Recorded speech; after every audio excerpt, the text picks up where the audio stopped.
আমি প্রতিটি স্টুডেন্টের ক্ষেত্রে একটা উদ্দেশ্য করে একটা কথা বলবো, তোমরা মোবাইলের প্রতি মোবাইলের উপকার অপকারিতা দুইটাই বলবো। বাট মোবাইলের প্রতি তোমরা যখন মোবাইল দেখবে তখন মোবাইলের যে দিকটা তোমাদের প্রয়োজনীয় জ্ঞান অর্জনের দিক সেদিকটা দেখো, কিন্তু তোমরা নেগেটিভ সাইডটা না যাওয়াটা ভালো। যখন মোবাইলে নেগেটিভ কিছু আসবে সেটা ইগনোর করাটা বেটার।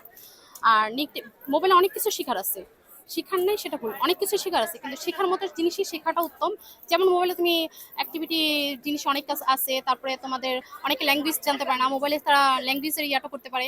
আবার অনেক কিছু তুমি বানানোর চেষ্টা করছো সেটা মোবাইলে সেগুলো, কিন্তু মোবাইলে অনেক নেগেটিভ জিনিস আছে যেটা আমাদের দেশ নিয়ে এবং মেয়ে ছেলে মেয়ের মধ্যে অনেক কিছুই বের হয়।